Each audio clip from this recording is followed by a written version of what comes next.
지난 시간에 우리가 구약 시대의 성령의 사역을 보았죠. 구약 시대의 성령의 사역을 보면서 신약 시대, 오늘 우리 시대와는 차이가 있는 것을, 다른 것을 좀 보았죠. 구약 시대의 성령은 특정인에게, 직분자에게 임하셔서 일하신 것을 보았는데, 오늘 우리 시대에는 그렇지 않죠. 그리스도인이면 누구에게나 모든 그리스도인에게 성령께서 함께 하신다는 것, 그것을 우리가 첫 시간부터 몇 강 생각을 했죠. 또 성령께서 어떤 목적을 이루시고 나서 떠나기도 하셨다. 구약 시대에는 임하셨다가 떠나기도 하셨는데, 우리 시대에는, 신약 시대에는 그리스도인에게 함께 하시되 영원히 함께 하신다는 것, 이 점이 구약과 오늘 우리 시대와 크게 다르죠. 그런 점에서 오늘 우리가 성령께서 함께 하신다는 것은 굉장한 은혜이죠. 오늘은 구약 선지자들을 통하여 하나님께서 성령을 보내실 것을 말씀을 하셨는데, 그 가운데 에스겔 선지자를 통하여 성령을 보내실 것, 그 점을 좀 생각하겠습니다. 에스겔서는 크게 한 둘로 나눌 수 있는데, 전반부는 1장에서 24장까지로 나눌 수 있습니다. 1장에서 24장까지는 이스라엘 백성들을 멸망시킨다는 점을 말하고 있습니다. 그리고 25장에서 48장까지는 이스라엘 교회를 회복하신다는 것을 말씀합니다. 이스라엘 교회를 회복하시는데 그 전에 25장에서 35장까지는 이스라엘 교회를 회복하시기 위하여 이스라엘 교회를 괴롭혔던 이방 나라들을 멸하신다는 것을 말씀하고, 그리고 오늘 앞에서 읽은 본문이 있는 36장부터 마지막 48장까지가 이스라엘 교회, 국가교회를 회복하신다는 것을 말씀합니다.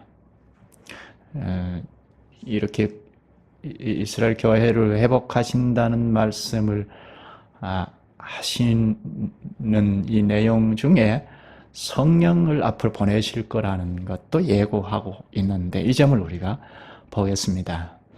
에스겔 선지자를 통하여 주께서 성령을 보내시겠다고 하시는데, 성령께서 우리에게 오시는 목적을 잘 알 수가 있습니다. 결론적으로 말하면 성령께서 우리에게 오시는 것, 우리와 함께 하시는 목적은 하나님의 말씀을 지키게 하려고 하신다는 점을 본문에서 가르칩니다. 이 결론을 얻기 위해, 그러니까 성령께서 우리와 함께 하시면서, 우리에게 오셔서 우리와 함께 하시면서 하나님의 법칙, 말씀을 지키게 하려는 목적을 가지신다 하는 이 결론을 얻기 위해서 좀 본문을 쭉 살펴서 보겠습니다. 먼저 16절에 보면 에스겔 선지자가 하나님의 말씀이 자기에게 임했다 하는 것을 말씀합니다. 하나님의 계시이죠. 하나님께서 에스겔 선지자에게 계시하셨다는 겁니다. 이때가 주전 586년경입니다. 이 연도는 좀 익혀 두시면 좋습니다. 주전 586년경에 오늘 본문의 말씀을 에스겔 선지자가 받았는데, 이 때에 예루살렘이 완전히 함락되던 해입니다. 언제가요? 586년에 예루살렘 성읍이 완전히 함락이 되었습니다. 이미 이스라엘 교회가 남쪽과 북쪽이 나뉘어졌지 않습니까? 근데 주전 722년경에 북이스라엘은 저 이방 나라 아수르가 징계의 막대기로 사용이 되어서 침공을 당해서 멸망을 당해버렸습니다. 끌려가기도 하고 산산조각이 나버렸습니다. 그런데 유다 지역만 남아 있었는데, 예루살렘 성읍이 있는 유다 지역만 남아 있었는데, 지금 에스겔 선지자가 계시를 받는 이 36장 본문 계시를 받는 이때에 예루살렘 성읍이 다 완전히 함락이 되어 버렸습니다. 그러면 이 계시를 받는 이 장소는 바벨론입니다. 이 586년에서 거슬러 올라가서 한 11년 좀 거슬러 올라가면 그때 11년 전쯤에 그러니까 예루살렘 성읍이 함락되기 전이죠. 11년 전쯤에 에스겔을 비롯해서 왕이나 위정자들, 똑똑하다는 사람들이 다 포로로 바벨론에 끌려왔습니다. 그래서 11년 전에 벌써 바벨론에 포로로 끌려와서 포로 생활을 하고 있습니다. 포로 생활을 하던 중에 5년째 되던 해에 에스겔이 선지자로 부름을 받습니다. 그것이 에스겔서 1장 1절에서 3절에 잘 나타나 있습니다. 바벨론에서 포로 생활을 5년 포로 생활을 하던 중에 5년째 되던 해에 선지자로 부름을 받았습니다. 선지자로 부름을 받아서 한 7년가량 선지자의 활동을 하던 중에 오늘 본문에 계시를 다시 받습니다. 그러니까 에스겔 선지자는 지금 이제 36장에서 계시를 받았는데, 이때가 예루살렘 성읍이 완전히 함락된 것이니까 에스겔 선지자는 2차로 포로로 잡혀왔으니까요. 1차 포로 시기, 2차로 포로로 끌려와서 바벨론에서 포로 생활을 하고 있고 예루살렘에 함락되는 이런 과정을 다 알고 있었습니다. 이스라엘 교회가 멸망해 가는 과정을 다 알고 있던 사람인데, 선지자로 한 7년간 활동을 하고 지금 오늘 본문에 계시를 받은 것입니다. 그러니까 에스겔을 중심으로 해서 위정자들, 똑똑하다는 사람들이 지금 포로 생활을 하고 있죠. 이제는 본국은 없어져 버렸습니다. 가나안 땅에 이스라엘 교회는 없어져 버린 겁니다. 그러니까 지금 포로 생활을 하고 있죠. 이 점을 우리가 좀 본문을 통해서 잠깐 살펴볼 필요가 있습니다. 왜 이스라엘 국가가 포로 생활을 하게 되었는가? 포로로 끌려오게 되었는가? 이스라엘 나라는 그냥 세상 나라가 아니죠. 지금은 이스라엘은 세상 나라이지만 구약시대의 이스라엘 나라는 그냥 단순한 국가가 아니죠. 교회입니다. 국가교회이죠. 구약시대의 국가교회입니다. 왜 교회라는 국가가 산산조각 나버리고 포로 생활을 하게 되었는가 하는 이 점, 이것은 반드시 생각할 점이죠.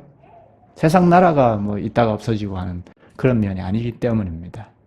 그것을 오늘 본문에서 잘 말하고 있습니다. 17절부터 한번 좀 살펴서 보시죠. 이스라엘 국가교회가, 그러니까 어느 시대 교회도 마찬가지입니다. 신약교회도 마찬가지인데, 교회가 세상에 짓밟혀버렸다. 이건 원인은 반드시 그런 건 아니지만 대부분의 원인은 교회 문제입니다. 교회가 사명을 상실해버렸거나 사명을 상실해버리면 타락하게 되거든요. 또 반대로 교회가 타락하게 되면 사명을 잃어버립니다. 그러면 교회 존재 가치가 없지 않습니까? 그러니까 이스라엘 국가교회가 이렇게 산산조각 나버리고 포로 생활을 하게 된 원인을 한마디로 말하면 사명을 잃어버렸다는 겁니다. 타락해버렸다는 겁니다. 그래서 가나안에 존재해야 할 가치를 상실해버렸다는 겁니다. 그 점을 생각하면서 17절 인자야, 한문 번역인데요. 사람의 아들입니다. 에스겔을 인자, 사람의 아들이라고 합니다. 에스겔서 예언이 자주 나오는데요. 에스겔에게 사람의 아들아 합니다. 이스라엘 족속이 그들의 고국 땅에 거주할 때, 가나안 땅에 있을 때 그들의 행위로 그 땅을 더럽혔나니 나 보기에 그 행위가 월경 중에 있는 여인의 부정함과 같았느니라. 잘 말하죠. 이스라엘이 가나안 땅에 있을 때 온통 가나안 땅을 더럽혔다는 겁니다. 그게 뭐냐? 이스라엘 교회의 행위인데요. 18절에 그들이 땅 위에 피를 쏟았으며, 이 말은 모든 종류의 죄를 쏟아냈다는 겁니다. 정치적인 압제, 정치적인 압제, 경제적인 착취 등등 모든 죄악을 쏟아냈다는 겁니다. 정치적인 압제, 경제적인 착취, 이 말은 교회 위정자들에게 해당되는 말이죠. 당시 국가교회의 정치하는 자들에게 해당되는 말이죠. 근데 그것만이 아니고 백성들은 뭐냐? 백성들과 어우러져서 모든 죄악을 가나안 땅에 다 쏟아냈다는 겁니다. 그 우상들로 말미암아 자신들을 더럽혔으므로 내가 분노를 그들 위에 쏟아. 하나님께서 말씀하시는 거죠. 하나님의 분노를 그들 위에 쏟았다는 이 말은 모든 범죄를 총체적으로 나타내는 표현입니다. 이스라엘 공동체의 죄악이 무엇일까요? 무슨 죄가 많길래 이렇게 가나안 땅을 온통 더럽혔다고 합니까? 이스라엘의 죄악은 간단하게 말하면 우상 숭배와 강포입니다. 위로 하나님을 향하여 우상 숭배를 자행했고 옆으로 사람 상호간에 강포에 아주 포악했다는 겁니다. 사람이, 교회가 포악해지는 게 왜일까요? 세상 나라는 그럴 수 있다고 하지만 교회가 포악해지는 것은 무슨 이유일까요? 위로 하나님을 불순종하면 그렇게 됩니다. 하나님의 말씀을 따르지 아니하면 포악해집니다. 당시에 하나님을 불순종했다는 것은 무엇입니까? 당시에 하나님의 말씀을 순종하지 않았다는 것은 율법을 순종하지 않았다는 거죠. 율법의 핵심이 무엇이죠? 율법의 핵심은 사랑이죠. 위로 하나님을 사랑하고 옆으로 이웃을 내 몸과 같이 사랑하라 하는 거죠. 사랑이 핵심인데 이 강령이라고 하죠. 예수님께서는 이걸 다시 풀어서 강령이라고 하셨는데, 사랑이라는 강령을 놓고 구체적으로 세세하게 주어진 것이 율법의 여러 조항들이죠. 그 율법 전체를 어겼다는 겁니다. 율법은 어떤 조항을 어기면 다른 것도 다 같이 어기는 겁니다. 포로로 끌려온 원인은 바로 하나님의 법칙을 어긴 것입니다. 본래 이스라엘의 선조들이 살던 곳이 어디죠? 지금은 바벨론에 포로로 끌려와서 살고 있는데 선조들이 살던 곳은 가나안 땅인가요? 그 위에 선조들. 가나안 땅에 오기 전에 조상들이 어디에서 살았죠? 애굽에서 살았지 않습니까? 애굽에서 노예 노릇하고 살았지 않습니까? 마치 오늘 우리가 이 세상에 혹은 죄에 이끌려서 사는 것과 같습니다. 구약 시대에는 가시적인 방식, 눈에 보이는 방식이었으니까 이것이 죄악 세상에서 사는 것이다 하는 것을 극명하게 보여준 거죠. 애굽의 노예 노릇하면서 살아가는 것이 바로 오늘 우리가 죄악 세상에서 살아가는 방식과 같은 겁니다.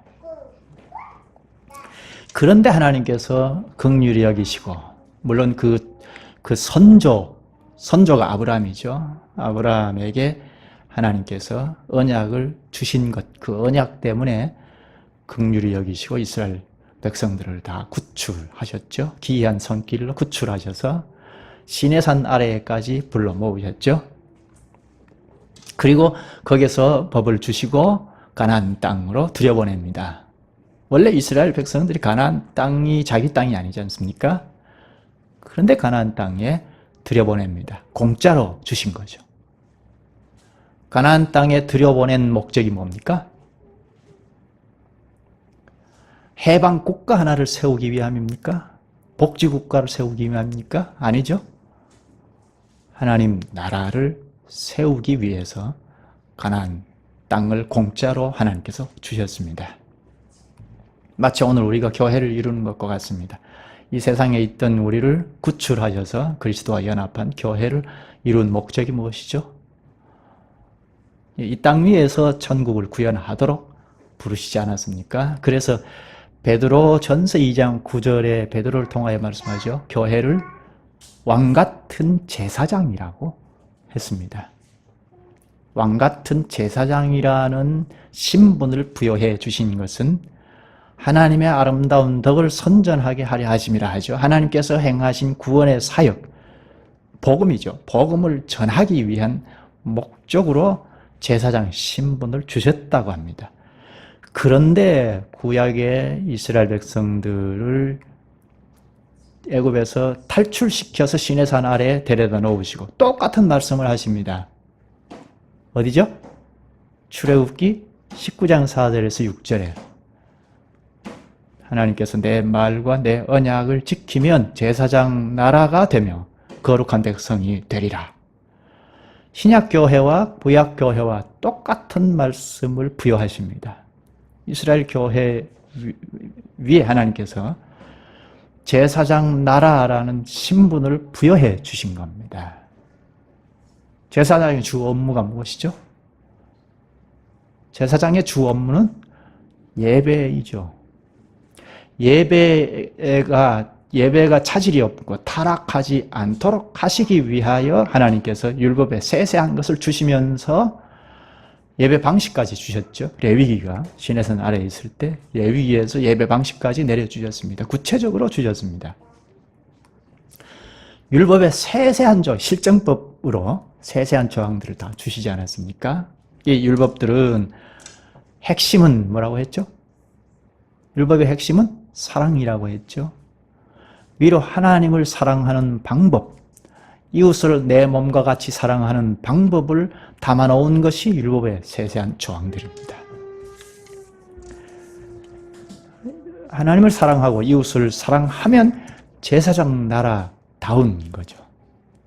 제사장이니까 첫째는 예배에서 결정이 나죠. 예배에서 하나님과 교제함으로 하나님의 사랑을 배우고 그리고 하나님과 교제하는 지체들 상호간에 신령한 교제 가운데 있으니까 서로 사랑하는 방법을 배우죠. 예배에서 하나님 사랑, 이웃을 사랑하는 방법을 배웁니다.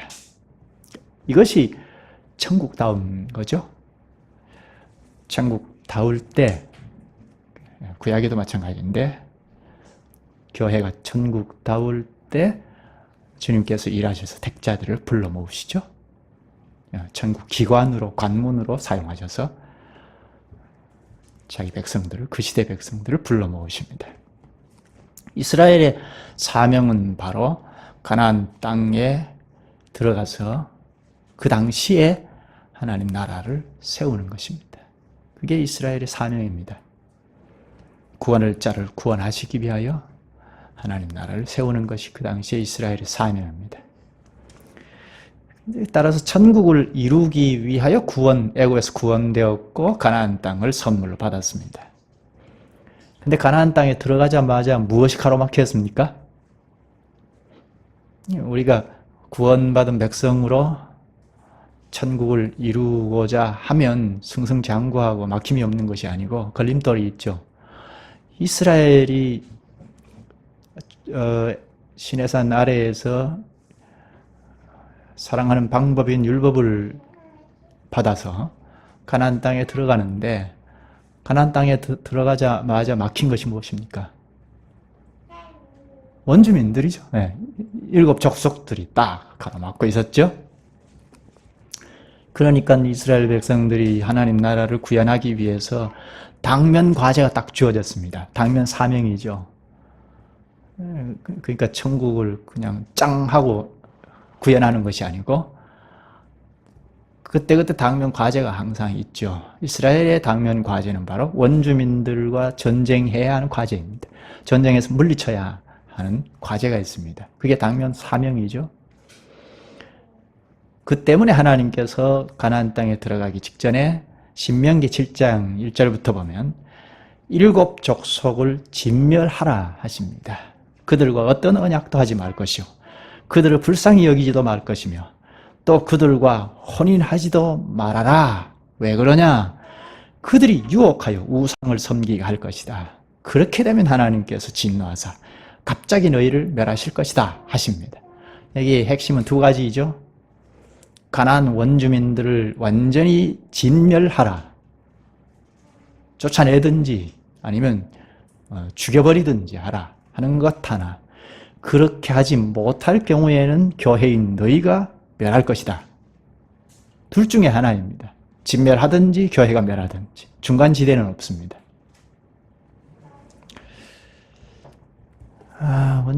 원주민들도 사람이잖아요.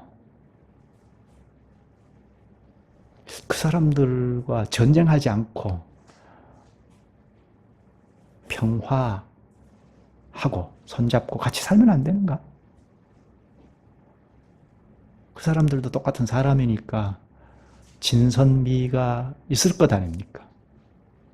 이것이 진리다, 참이다, 아름답다 하는 것이 있지 않겠습니까?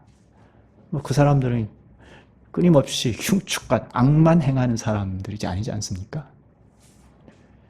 그런데 왜 진멸하라고 하는가? 같이 살면 안 되는가? 사이좋게 같이 살면 되지 않겠습니까? 더더욱이 하나님께서 주신 법칙은 핵심은 사랑이라고 했는데 사랑하고 어깨동무하고 같이 살면 안 되는가? 어떻게 생각합니까? 말씀이 충돌되지 않습니까? 사랑하라고 했는데 진멸하라고 한다는 것. 말씀이 충돌되지 않습니까? 이것이 하나님의 원수이냐 단순히 우리의 원수이냐의 그런 차이인데요. 이스라엘 백성들이 지금 가나안 땅에 들어가는 것은 단순한 국가, 해방 국가를 세우기 위함이 아니라고 했죠. 당시 이스라엘 국가는 세상 국가하고 다릅니다. 물론 애굽에서 해방을 받은 것은 맞지만 하나님께서 구출하신 것은 국가 교회를 세우기 위함입니다. 천국을 세우기 위함입니다. 그렇다면 세상 것이 섞이면 안 된다는 것입니다.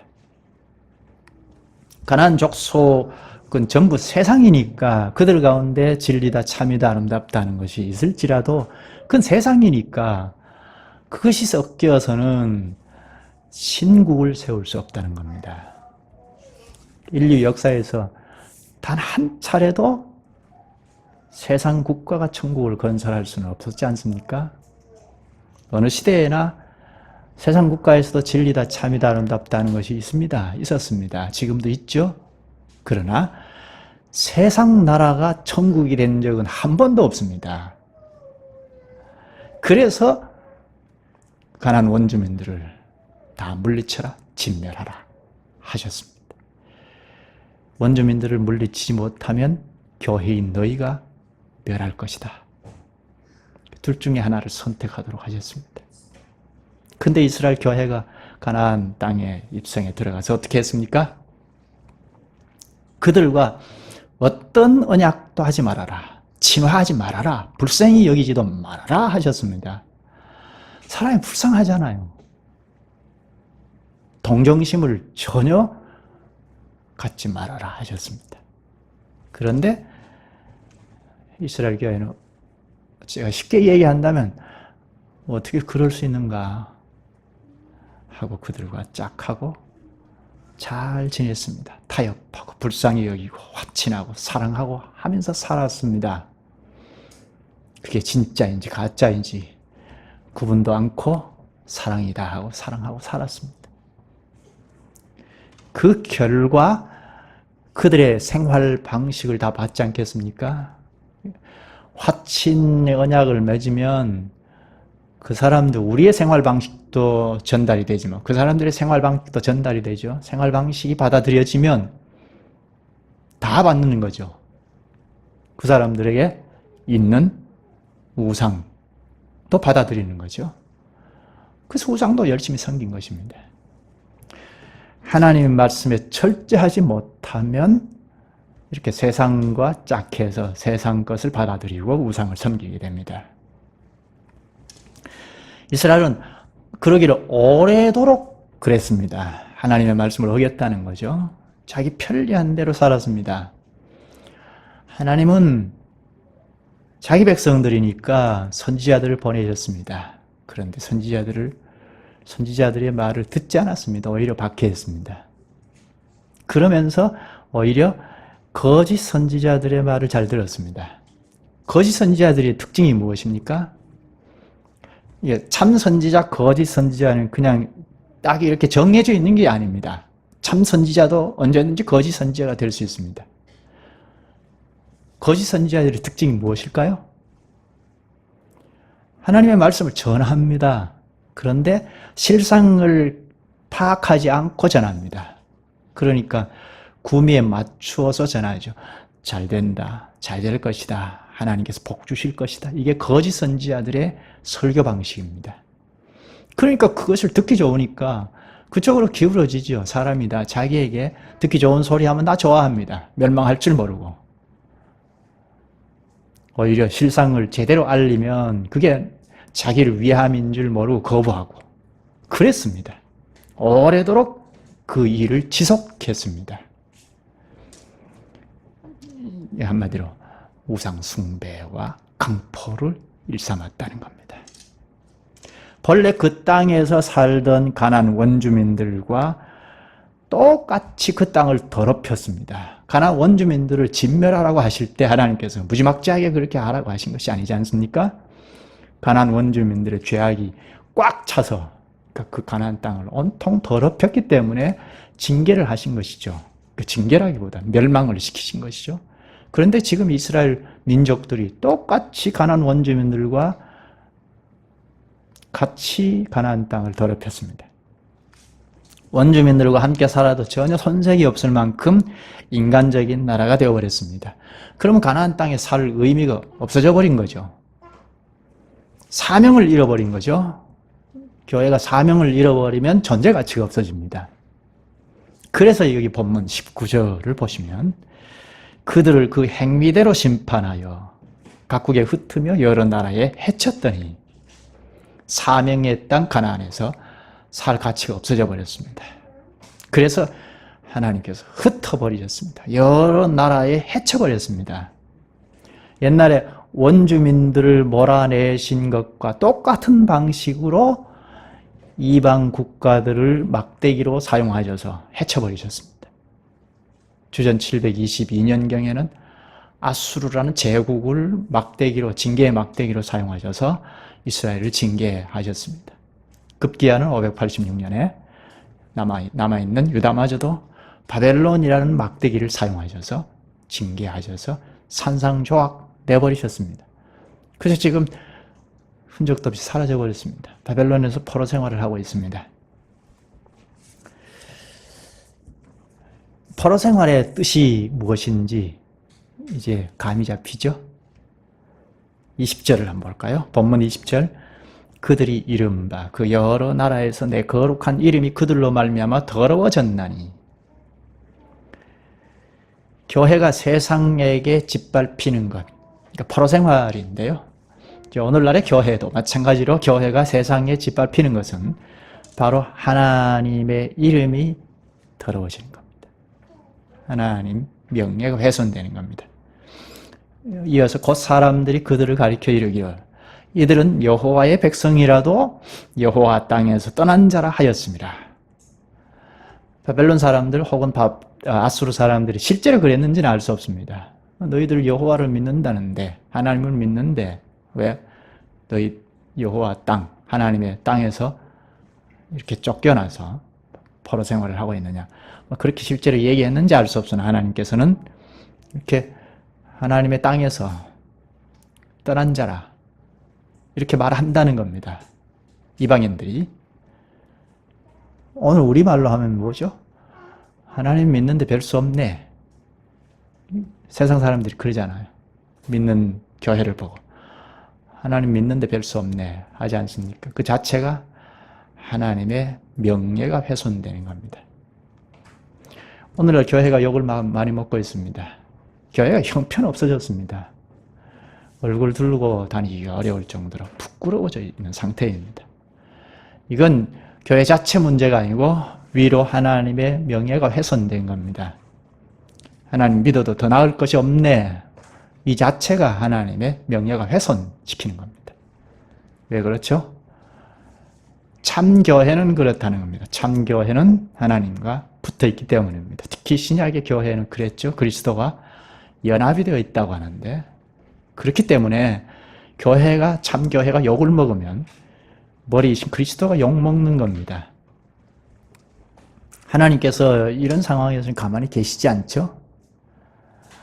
참교회가 욕을 먹으면 하나님이 가만히 계시지 않습니다. 공의로우신 하나님이시기 때문에 잠시 징계는 하시지만, 교회가 잘못하면 징계는 하시지만 그냥 끝까지 그러고 마는 것이 아니시고, 징계의 막대기로 사용하신 이방 나라도 멸하십니다.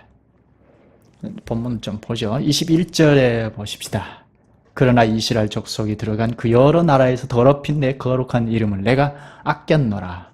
이름을 아꼈다고 하는데, 이건 애착을 가지신다는 말인데 명예를 기어이 회복하고 말겠다는 의지의 표현입니다. 어떻게 회복하시느냐? 명예를, 하나님께서 명예를 회복하시는 방법이죠. 22절을 보십시다. 그러므로 너는 이스라엘 족속에게 이르기를, 주 여호와께서 이같이 말씀하시기를, 이스라엘 족속아, 내가 이렇게 행함은 너희를 위함이 아니요 너희가 들어간 그 여러 나라에서 더럽힌 나의 거룩한 이름을 위함이라. 여기 내가 이렇게 행함은, 이 말은 이스라엘 교회를 회복하시는 일을 말합니다. 이스라엘 교회를 회복하시는 일, 회복하시는 방법에서 첫째는 교회를 회복하시는 거죠. 교회를 회복하시는 일, 이렇게 행함은 누구를 위함이라고 하죠? 나의 거룩한 이름을 위함이라. 하나님의 거룩한 이름을 위함입니다. 착각하면 안 되죠. 사람은 착각을 잘 하는데요. 하나님의 명예를 위하여 이스라엘 교회를 회복하시는 겁니다. 이스라엘 교회가 주인공이 아니죠. 오늘 우리 교회가 주인공이 아닙니다. 주인공은 하나님이시죠. 그 다음 23절, 여러 나라 가운데서 더럽히신 이름 곧 너희가 그들 가운데서 더럽힌 나의 큰 이름을 내가 거룩하게 할지라. 내가 그들의 눈앞에서 너희로 말미암아 나의 거룩함을 나타내리니 내가 여호와인 줄을 여러 나라 사람이 알리라. 주 여호와의 말씀이니라. 첫째는 교회를 회복합니다. 그런데 이건 과정이고 하나님의 이름을 회복하십니다. 여기 여호와인 줄을 여러 나라 사람이 알리라. 하나님의 이름을 알리기 위함이죠. 교회를 회복하시는 목적은 하나님의 이름을 알리기 위함입니다. 이스라엘 교회를 회복하시는 것은 다시 해방을 시켜 독립하도록 하는 정도가 아니죠. 복지국가를 세우기 위한 정도가 아닙니다. 하나님 자신의 명예를 회복하기 위함입니다. 하나님의 명예를 위하여 교회인 우리를 회복하십니다. 교회를 회복하시는 목적은, 궁극적인 목적은 하나님의 명예 회복입니다. 하나님의 이름을 알리기 위함입니다. 교회가 존재한다는 것은, 그 목적은 여러 과정이 있지만 목적은 하나님의 이름을 알리는 겁니다. 하나님의 이름을 알리기 위해서 교회가 존재합니다. 교회가 하나님의 이름을 알리지 못하면 아무런 의미가 없습니다. 존재 가치가 없습니다. 구체적으로 회복 정도, 어느 정도로 회복하실 것인가? 25절을 볼까요?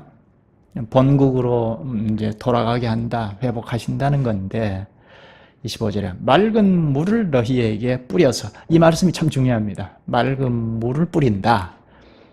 그래서 너희로 정결하게 하되 곧 너희 모든 더러운 것에서와 모든 우상 숭배에서 너희를 정결하게 할 것이며, 맑은 물은 양심에 뿌려진 그리스도의 보혈을 칭합니다. 그리스도의 보혈로 회복하십니다. 그러니까 이스라엘 백성들을 본국으로 돌려보내는 정도가 아니고, 이거는 새 언약 시대에 결국 성취하시는 말씀입니다. 사람은 죄인이라서 할 수 없습니다.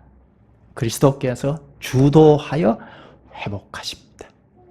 그리스도께서 정결한 분이시죠?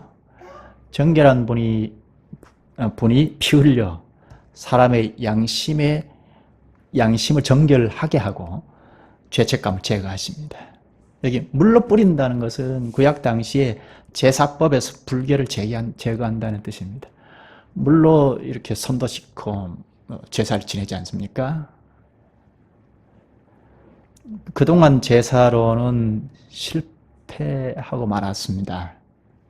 그런데 그 제사의 실체이신 그리스도께서 완전한 제사로서 회복하십니다. 완전한 제사로 회복하니까 완전히 회복하시는 거죠. 일시적으로 본국으로 돌려보내는 정도가 아니고 새 언약 시대에는 완전한 회복을 하신다는 겁니다. 성취된 말씀이 히브리서 9장 12절입니다. 염소와 송아지의 피로 아니하고 오직 자기 피로 그리스도의 피로 영원한 속죄를 이루사 단번에 성소에 들어가셨느니라. 히브리서 10장 10절에는 예수 그리스도의 몸을 단번에 들이심으로 우리가 거룩함을 얻었노라. 그리스도의 희생 제사는 단번에 하나님의 공의를 만족해 하신 겁니다. 그 피 제사를 성령께서 우리 영혼에 뿌리면 정화가 됩니다. 온갖 부패와 기질과 성품이 정화가 됩니다. 이런 회복된 회중이 하나님의 이름을 알립니다. 25절 보면 곧 너희 모든 더러운 것에서와 모든 우상에서 너희를 정결하게 할 것이며, 26절 또 새 영을 너희 속에 두고, 여기는 신을 너희 속에 두고라고 읽기는 좀 무리이고, 영을 너희 속에 두고 새 마음을 너희에게 주되 내 육신에서 굳은 마음을 제거하고 부드러운 마음을 줄 것이며, 굳은 마음이란 하나님의 인도하심 혹은 지시하심, 이런 것을 도무지 반응하지 아니한 돌같이 굳은 마음을 말합니다. 그리고 부드러운 마음이란 하나님의 인도하심, 지시하심, 하나님 말씀에 대해서 민감하게 반응하는 부드러운 마음을 말합니다. 그러니까 여기 문장이 참 좋죠. 굳은 마음을 제거하고 부드러운 마음을 준다는 것. 불순종하는 삶을 완전히 뜯어 고쳐서, 완전하게 고쳐서, 재창조이죠. 완전하게 고쳐서 순종하는 삶을 산다는 것입니다. 그러니까 완전한 회복이죠. 성신이 우리 안에서 일하시기 때문에 가능한 일입니다. 성령을 주시는 목적이 무엇인가? 27절을 한번 볼까요? 또 내 신을 너희 속에 두어. 여기는 신으로 번역하는 것이 좋습니다. 내 신을 너희 속에 두어 너희로 내 율례를 행하게 하리니 너희가 내 규례를 지켜 행할지라. 여기 율례, 규례는 율법을 총칭하는 말입니다. 그러니까 율법을 지키게 한다는 거죠. 구약 당시는 율법의 말씀을 다 어겼습니다. 이건 율법의 결함이 있어서가 아니고 인간의 연약함 때문입니다. 인간의 연약함이 막 들고 일어나서 하나님의 말씀까지도 사정없이 어겼습니다. 우상 숭배와 악행을 일삼았습니다. 그래서 하나님의 명예가 훼손되었습니다.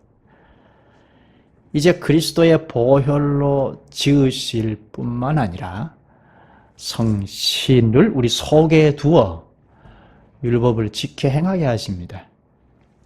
사람의 참된 모습이죠. 사람의 참된 모습은 하나님의 법칙을 지켜 행하는 모습입니다. 성령께서 우리와 함께 하시는 것은 바로 율법을 지켜 행하게 하는 것입니다. 율법을 지켜 행하면 하나님의 명예가 회복이 되죠. 따라서 성신님을 주신 목적, 신약시대에 와서 성신께서 함께 하시는 목적은 바로 하나님의 법칙인 말씀을 지켜 행하도록 하는 데 있습니다. 율법의 요구를 이루게 하는 데 있습니다. 율법의 요구가 무엇이죠? 율법이 요구하는 것은 법칙을 지켜라는 것, 그리고 지키지 않으면 벌을 받아라 하는 것. 이게 율법이 요구하는 것입니다. 로마서 8장 3, 4절에 율법이 육신으로 말미암아 연약하여 할 수 없는 그것을, 우리는 스스로는 율법을 지킬 수 없고 그래서 율법을 지키지 못했으니까 벌 받아야 하죠. 그런데 하나님은 하시나니 곧 죄를 인하여 자기 아들을 죄 있는 육신의 모양으로 보내어 육신의 죄를 정하사 육신을 쫓지 않고 그 영을 쫓아 행하는 우리에게 율법의 요구를 이루어지게 하려 하심이니라. 그리스도께서 율법의 요구를 다 이루셨죠. 그리고 성령을 주셨습니다. 성령을 쫓아 행하는 우리에게 율법의 요구를 이루게 하십니다. 이건 성령께서 우리 안에서 일을 하시기 때문이고, 그리고 우리가 개별적으로 있는 것이 아니고 부활하신 그리스도의 생명의 뿌리를 두고 연결이 되어 있기 때문에 가능한 일이죠. 그리스도 안에서 하나님의 말씀을 지킬 수 있게 됩니다. 그러니까 하나님의 명예가 회복이 됩니다. 끝으로 본문 31절을 볼까요? 31절을 보고 마치죠. 그때에 너희가 너희 악한 길과 너희 좋지 못한 행위를 기억하고 너희 모든 죄악과 가증한 일로 말미암아 스스로 밉게 버리라.